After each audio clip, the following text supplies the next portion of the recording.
ஆன்மீக தேடல் நிகழ்ச்சிக்கு உங்களை அன்புடன் வரவேற்கின்றேன். மீட்பரின் காவியம் பாகம் 208 யூதர்கள் இயேசுவை ஏற்க மறுத்தல் பாகம் 1 நிகழ்ச்சி பற்றி பார்க்கலாம். யோவான் நற்செய்தி அதிகாரம் 10 இறை வார்த்தைகள் 22 முதல் 25 வரை. நிகழ்ச்சிக்கு போகலாம். எருசலேம் கோவிலில் புற ஜாதியாரின் முற்றத்தில் அதிகாலை நேரம் குளிரை தவிர்க்கும்படி தம்முடைய சீடர்களிடமும் மற்றவர்களிடமும் பேசியபடி இயேசு மேலும் கீழுமாக நடந்து கொண்டிருந்தார். அங்கு வந்த 2 புற ஜாதியார்கள் இயேசுவை பார்த்துவிட்டு எதுவும் பேசாமல் கடந்து சென்றார்கள். அடுத்து வந்த 2 கோவில் ஊழியர்களும் இயேசுவை பார்த்துவிட்டு எதுவும் சொல்லாமல் அவர்களும் கடந்து சென்றார்கள். ஆனால் சில விசுவாசிகள் அவரை நெருங்கி சென்று வாழ்த்தினார்கள். பர்த்தலோமை இயேசுவை பார்த்து, நாம் இனியும் இங்கே தங்கியிருக்க வேண்டுமா என்று கேட்டார். அல்பேயுஸ் யாக்கோபு இயேசுவை பார்த்து, குளிராய் இருக்கிறது, ஆட்கள் யாரும் இல்லை, ஆனாலும் இவ்வளவு சமாதானத்தோடு இங்கே இருப்பது இன்பமானதாய் இருக்கிறது. குருவே, இன்று நீர் நிஜமாகவே உம்முடைய பிதாவின் இல்லத்தில் இருக்கிறீர், அதுவும் அதன் உரிமையாளராக. நெகேமியாவின் காலத்திலும் ஞானமும் பக்தியும் உள்ள அரசர்களின் காலங்களிலும் கோவில் இப்படித்தான் காட்சி அளித்திருக்க வேண்டும் என்றார். பேதுரு இயேசுவை பார்த்து, நாம் போய்விட வேண்டும் என்று நினைக்கிறேன், அவர்கள் அதோ அங்கே இருந்து நம்மை உளவு பார்க்கிறார்கள் என்றார். இயேசு பேதுருவை பார்த்து, யார், பரிசேயர்களா என்று கேட்டார். பேதுரு இயேசுவை பார்த்து, இல்லை, சற்று முன்பு இங்கே கடந்து போனவர்களும் மற்றவர்களும் நாம் போய்விடுவோம் குருவே என்றார். இயேசு பேதுருவை பார்த்து, நான் சில நோயாளிகளுக்காக காத்திருக்கிறேன். நான் பட்டணத்திற்குள் வருவதை அவர்கள் பார்த்தார்கள். செய்தி ஏற்கனவே பரவி இருக்கும். உஷ்ணம் சற்று அதிகரித்தவுடன் அவர்கள் வருவார்கள். 6ஆம் மணி வேளையின் 1/3 பாகம் வரையிலுமாவது நாம் இங்கே இருப்போம் என்றார். சற்று நேரத்திற்கு பின் நோயாளியான தன் சிறு மகளோடு ஒரு பெண் வந்து இயேசுவிடம் அவளை குணப்படுத்தும்படி கேட்டாள். இயேசு அவளை திருப்திப்படுத்தினார். சிலர் ஒரு படுக்கையில் ஒரு வயதான நோயாளி மனிதரை சுமந்து வந்தார்கள். இயேசு அவரை குணமாக்கினார்.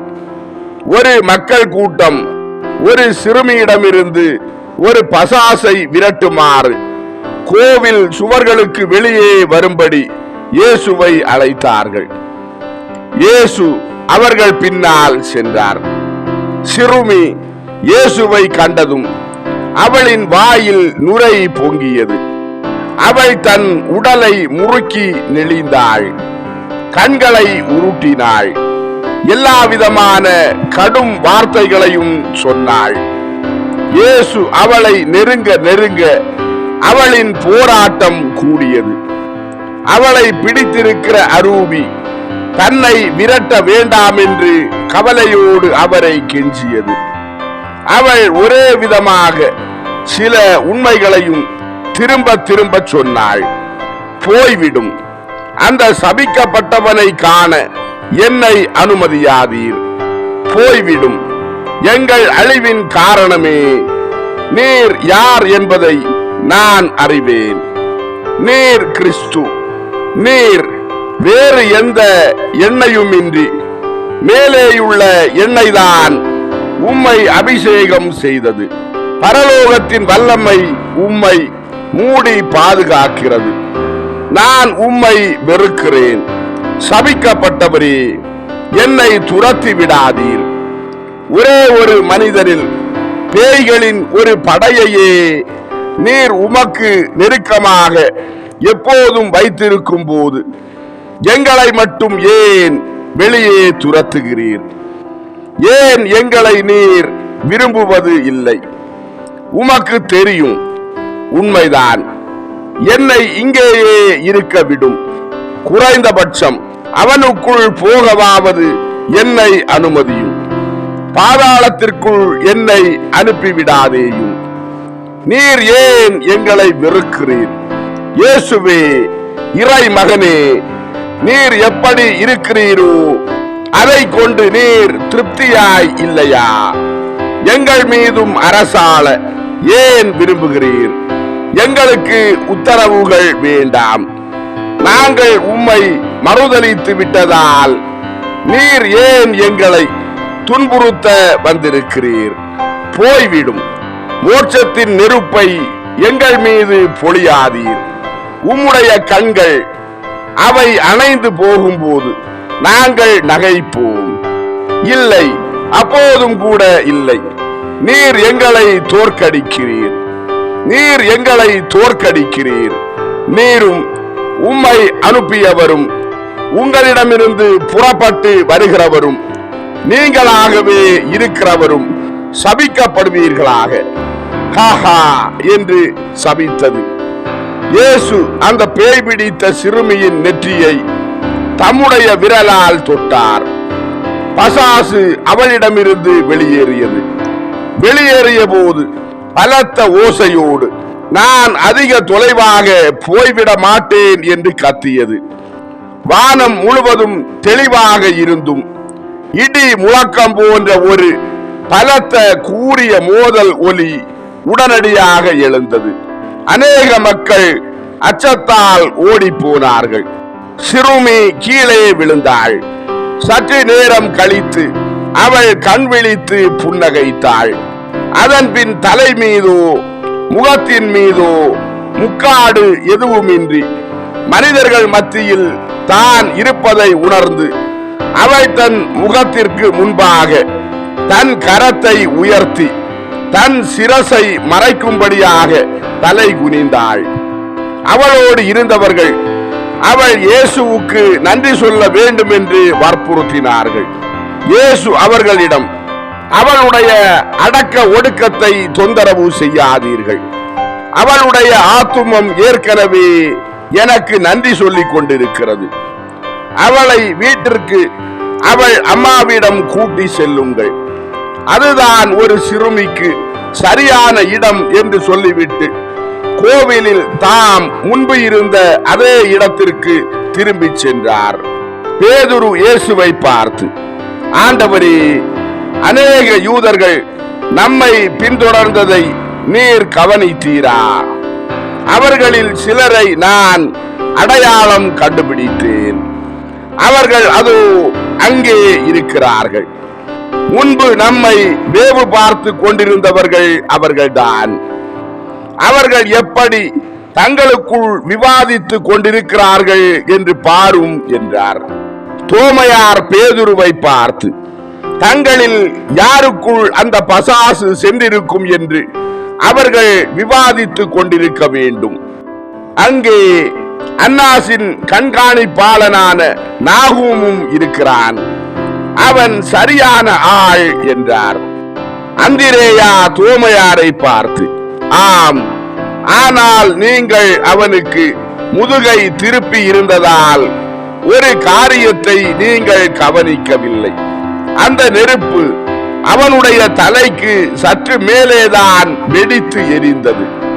நான் அவனுக்கு அருகில் இருந்தேன், மிகவும் பயந்து போனேன் என்றார். மத்தேயு அந்திரேயாவை பார்த்து, உண்மையில் அவர்கள் எல்லோரும் ஒன்றாக சேர்ந்திருந்தார்கள். ஆனால் அந்த நெருப்பு நமக்கு மேலாக வெடித்ததை நான் கண்டேன். நான் சாக போகிறேன் என்று நினைத்தேன். அதைவிட அதிகமாக நான் குருவை நினைத்து நடுங்கினேன். அது அவருடைய சிரசிற்கு மேல் தொங்கிக் கொண்டிருந்தது போல தோன்றியது என்றார். இடையரான லேவி அப்போஸ்தலர்களை பார்த்து, இல்லவே இல்லை, அது அந்த சிறுமியிடமிருந்து வெளியேறி கோவிலின் சுவருக்கு மேலாக வெடித்து எரிந்ததை நான் பார்த்தேன் என்றார். இயேசு சீடர்களை பார்த்து, நீங்கள் ஒருவரோடு ஒருவர் வாதம் செய்யாதீர்கள். அந்த நெருப்பு யாரையும் குறிப்பாக காட்டவில்லை. அது பசாசு ஓடிவிட்டதற்கான அடையாளம் மட்டும்தான் என்றார். அந்திரேயா இயேசுவை பார்த்து, ஆனால் நான் அதிக தூரம் போய்விட மாட்டேன் என்று அவன் சொன்னானே என்றார். இயேசு அந்திரேயாவை பார்த்து, ஒரு பசாசின் வார்த்தைகள், அவை கவனிக்கப்படக்கூடாதவை. அதற்கு பதிலாக தங்கள் உடல்களும் ஆத்துமங்களும் குணப்படுத்தப்பட்டிருக்கிற ஆபிரகாமின் அந்த 3 குழந்தைகளுக்காக நாம் மகா உன்னத கடவுளை புகழ்ந்து ஏத்துவோம் என்றார். யூதர்கள் இயேசுவை சூழ்ந்தனர். அதில் ஒருவன் இயேசுவிடம், நீர் இன்று மாபெரும் காரியங்களை செய்திருக்கிறீர். அவை நிஜமாகவே ஒரு மாபெரும் தீர்க்க தரிசியினுடைய கை வேலைகள். பாதாளத்தின் அரூபிகள் உம்மை பற்றி மாபெரும் காரியங்களை கூறின. ஆனாலும் வார்த்தை அவற்றின் வார்த்தைகளை உறுதிப்படுத்தவில்லை என்றால் அவற்றை ஏற்றுக்கொள்ள முடியாது. அந்த வார்த்தைகள் எங்களை கடும் ஏமாற்றத்தினால் நிரப்பியுள்ளன. ஆனால் பெயல்செபூல் பொய்மையின் தீய அரூபி என்று அறியப்பட்டிருப்பதால் நாங்கள் ஏமாற்றப்படலாம் என்று மிகவும் பயப்படுகிறோம். தவறாக புரிந்து கொள்ளவோ அல்லது ஏமாற்றப்படவோ நாங்கள் விரும்பவில்லை. ஆகவே நீர் யார் என்று எங்களுக்கு சொல்லும், உண்மையையும் நீதியையும் பேசும் என்றான். இயேசு அவனை பார்த்து, நான் யார் என்று பல தடவைகள் உங்களுக்கு சொல்லவில்லையா? கிட்டத்தட்ட 3 வருடங்களாக நான் உங்களுக்கு அதை சொல்லி வருகிறேன். எனக்கு முன்னதாக யோர்தான் நதிக்கரையில் ஸ்நாபக யோவானும் பரலோகத்தில் இருந்து கடவுளின் குரலும் அதை உங்களுக்கு சொன்னார்கள் என்றார். அந்த யூதன் இயேசுவை பார்த்து, உண்மைதான், ஆனாலும் அந்த சமயத்தில் நாங்கள் அங்கே இருக்கவில்லை. நீர் நீதிமானாக இருப்பதால் எங்கள் கவலையை புரிந்து கொள்ள வேண்டும். நீரே மெசையா என்பதை விசுவசிக்க நாங்கள் விரும்புகிறோம். ஆனால் மிக அடிக்கடி கடவுளின் மக்களினம் கள்ள கிறிஸ்துக்களால் ஏமாற்றப்பட்டிருக்கிறது. தவற முடியாத வார்த்தையை நம்பிக்கொண்டும் காத்து கொண்டும் இருக்கிற எங்கள் இருதயங்களை தேற்றும். அப்போது நாங்கள் உம்மை ஆராதிப்போம் என்றான். இயேசு அவர்களை ஊடுருவி பார்த்து, மிக அடிக்கடி சாத்தானை விட நன்றாக பொய் சொல்ல மனிதர்களால் நிஜமாகவே முடிகிறது. நீங்கள் என்னை ஆராதிக்க மாட்டீர்கள். நான் என்ன சொன்னாலும் நீங்கள் ஒருபோதும் என்னை ஆராதிக்க மாட்டீர்கள். அப்படியே நீங்கள் செய்தாலும் நீங்கள் யாரை ஆராதிப்பீர்கள் என்று கேட்டார். அந்த யூதன் இயேசுவை பார்த்து, யாரையா? எங்கள் மெசையாவை என்றான். இயேசு அவனை பார்த்து, அந்த அளவுக்கு நீங்கள் தகுதி உள்ளவர்களாக இருக்கிறீர்களா? உங்கள் தகுதி என்ன என்று நான் அறிந்து கொள்ளும்படியாக எனக்கு சொல்லுங்கள். உங்களை பொறுத்தவரை மெசையா என்பவர் யார் என்று கேட்டார். அந்த யூதன் இயேசுவை பார்த்து, மெசையாவா? மெசையா என்பவர் இஸ்ராயேலின் சிதறி போன மக்களை ஒன்று கூட்டி அதை வெற்றியுள்ள ஒரு மக்களினமாக செய்கிறவர். அவருடைய அதிகாரத்திற்கு உலகம் முழுவதும் உட்பட்டிருக்கும். மெசையா யாராயிருக்கிறார் என்பது உமக்கு தெரியாதா என்று கேட்டான். இயேசு அவனை பார்த்து, எனக்கு தெரியும், ஆனால் நீங்கள் தெரிந்து வைத்திருப்பது போல அல்ல. ஆகவே உங்களை பொறுத்தவரை அவர் தாவீதையும் சாலமோனையும் யூதாஸ் மக்கபேயரையும் விட மேம்பட்டவராக இஸ்ராயேலை உலகம் முழுவதையும் ஆட்சி செய்கிற ஒரு நாடாக ஆக்கப் போகிற ஒரு மனிதன் இல்லையா என்று கேட்டார். அந்த யூதன் இயேசுவை பார்த்து, அதுதான் அவர். கடவுள் அதை வாக்களித்தார். வாக்களிக்கப்பட்ட மெசையாவிடமிருந்து சகல பழி வாங்குதலும் சகல மகிமையும் சகல உரிமைகளும் நிலைநிறுத்தப்படுதலும் வரும் என்றான். இயேசு அவனை பார்த்து, உன் கடவுளாகிய ஆண்டவரை தவிர வேறு யாரையும் ஆராதியாமல் இருப்பாயாக என்று எழுதப்பட்டிருக்கிறது. அப்படி இருக்க என்னில் மனிதனாகிய மெசையாவை மட்டும் உங்களால் காண முடிகிறது என்றால் என்னை நீங்கள் ஏன் ஆராதிக்க வேண்டும் என்று கேட்டார். அந்த யூதன் இயேசுவை பார்த்து, வேறு எதை நாங்கள் உம்மில் பார்க்க வேண்டும் என்று கேட்டான். இயேசு அவனை பார்த்து, எதையா? இத்தகைய உணர்ச்சிகளுடன் தான் என்னிடம் கேள்வி கேட்க வந்திருக்கிறீர்களா? தந்திரமும் நஞ்சும் உள்ள விரியன் பாம்புகளின் இனமே, மேலும் தெய்வ நிந்தையாளராகவும் இருப்போரே, என்னில் மனித மெசையாவை மட்டுமே கண்டு என்னை ஆராதித்தீர்கள் என்றால் நீங்கள் விக்கிரக வழிபாட்டுக்காரர்களாக இருந்திருப்பீர்கள். கடவுள் மட்டுமே ஆராதிக்கப்பட வேண்டியவர்.